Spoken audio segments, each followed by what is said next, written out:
Success is obviously not an accident. Veranda ES, where your dream becomes reality. இன்றைக்கு அனைத்து அங்கீகரிக்கப்பட்ட அரசியல் கட்சிகள் முன்னிலையில் இந்த ஸ்ட்ராங் ரூம் திறக்கப்பட்டு ஒவ்வொரு சட்டமன்ற தொகுதிக்குமான மின்னணு வாக்குப்பதிவு இயந்திரங்கள் பிரித்து அந்த சட்டமன்ற தொகுதிகளிலே தனியாக அமைக்கப்பட்டுள்ள ஸ்ட்ராங் ரூம்களுக்கு அனுப்பக்கூடிய பணி இன்றைக்கு தொடங்கப்பட்டிருக்கிறது. எலெக்ஷனை பொறுத்த மட்டும் ஒவ்வொரு கட்டத்திலையும் சிஸ்டத்திலேயே எந்த விதமான ஒளிவு முறையும் இல்லாம நம்முடைய ரேஷனலைசேஷன் பண்றோம். அதன் மூலமாக எந்த பர்டிகுலர் போலிங் ஸ்டேஷனுக்கு அல்லது எந்த பர்டிகுலர் தொகுதிக்கு இந்த மெஷின் போகும் அப்படிங்கிறது யாராலையும் நாங்க சொல்ல முடியாது. அதன் மூலமாக ஒரு நேர்மையான தேர்தல் நடத்துவதற்கான ஏற்பாடு செய்யப்படுகிறது. இதே போல வாக்குப்பதிவு அலுவலர்கள் அவர்களுக்கு இன்றைக்கு நாங்க ஃபர்ஸ்ட் ரெண்டமைசேஷன் பண்ணி அந்தந்த சட்டமன்ற தொகுதியில அவங்களுக்கு இந்த வார இறுதியில பயிற்சி கொடுக்க போறோம். அப்புறம் ரெண்டாம் ரெண்டமைசேஷன் பண்ணி அவங்களுக்கு அடுத்த தொகுதிக்கு அலாட் பண்ணுவோம்.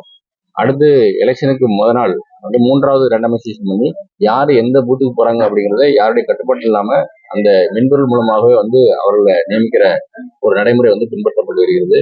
இதன் மூலமாக ஒளிவு மறைவு இல்லாமல் யாருக்குடைய பயஸ் இல்லாம அந்த தேர்தல் நடத்துவதற்கான ஏற்பாடுகளை தேர்தல் ஆணையம் செய்து வருகிறது. இப்போ நம்முடைய மாவட்டத்தை பொறுத்த மட்டும் அடுத்த வாரம் நாமினேஷன் 30ஆம் தொடங்குவதை முன்னிட்டு அந்த நாமினேஷன் வாங்குவதற்கான பயிற்சிகள், அதே போல ஒவ்வொரு போலிங் பர்சனலுக்கு பயிற்சி அளிப்பதற்கான அலுவலர்களுக்கான பயிற்சிகள் என்ற தொடர்ந்து பயிற்சிகள் வழங்கப்பட்டு வருகிறது. இதன் மூலமாக இந்த தேர்தலை சுதந்திரமாகவும் நியாயமாகவும் நடத்துவதற்கான அனைத்து ஏற்பாடுகளும் செய்யப்பட்டிருக்கிறது. 8 சட்டமன்ற தொகுதிகளுக்கு சேர்ந்து எத்தனை வாக்குப்பதிவு மையங்கள், அது எத்தனை வாக்குச்சாவடி? மொத்தம் 2379 வாக்குச்சாவடிகள் அமைக்கப்பட இருக்கின்றன. இந்த 2379 வாக்குச்சாவடிகள்ல ஒரு 73 வாக்குச்சாவடிகள் இப்போதைக்கு முதல் கட்டமாக பதற்றமானவை என்று நிராகரிக்கின்றன. அனைத்து வாக்குச்சாவடிகளும் ஏஎம்எஃப் என்று சொல்லக்கூடிய அக்யூர்டு மினிமம் ஃபெசிலிட்டிஸ் அது எல்லாமே நாங்க சரி பண்ணியிருக்கோம். இந்த முறை கூடுதலாக அனைத்து வாக்குச்சாவடி மையங்களிலும் நம்ம வெப் கேமரா மூலமா வெப் ஸ்ட்ரீமிங் பண்றதுக்கான ஏற்பாடுகள் செய்து வருகிறோம். இதன் மூலமாக எல்லா வாக்குச்சாவடிகளிலும் என்ன நடக்குது அப்படிங்கிறத தேர்தல் நடத்த அலுவலகத்திலிருந்தோ, அதே போல மாவட்ட தேர்தல் அலுவலகத்திலிருந்தோ, சிஇஓ ஆஃபீஸ்ல இருந்தோ ஒரு பர்டிகுலர் வாக்குச்சாவடி என்ன நாங்க கொடுத்து அதை பார்க்கறதுக்கான ஏற்பாடுகள் செய்யப்பட்டு வருகிறது.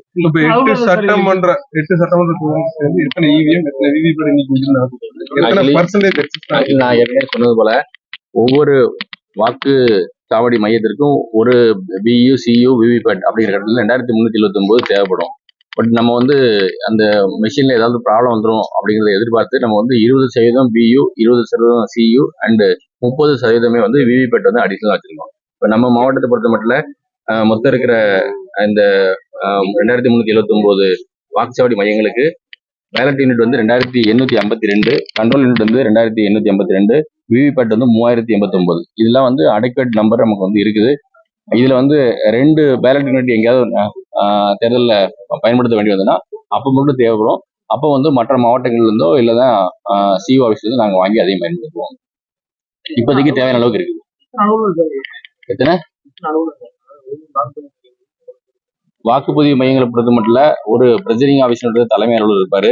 அதுக்கப்புறம் 3 போலிங் ஆஃபீஸர்ஸ் இருப்பாங்க. போலிங் ஆஃபீஸர் 1, 2, 3 அப்படின்னு சொல்லிட்டு முன்னால 1200க்கு மேல இருந்ததுன்னா 4வது ஒரு வாக்குச்சாவடி கொடுப்போம். இப்ப எல்லா வாக்குச்சாவடியும் நம்ம ரேஷனலைசேஷன் மூலமாக அதை குறைச்சிட்டோம். 1200க்கு மேல எங்கேயுமே இல்லை. அதனால எல்லா வாக்குச்சாவடியிலும் 3 ஒரு பிரசிடிங் ஆஃபீஸர், 3 வாக்கு பதிவு அலுவலர்கள் இருப்பாங்க.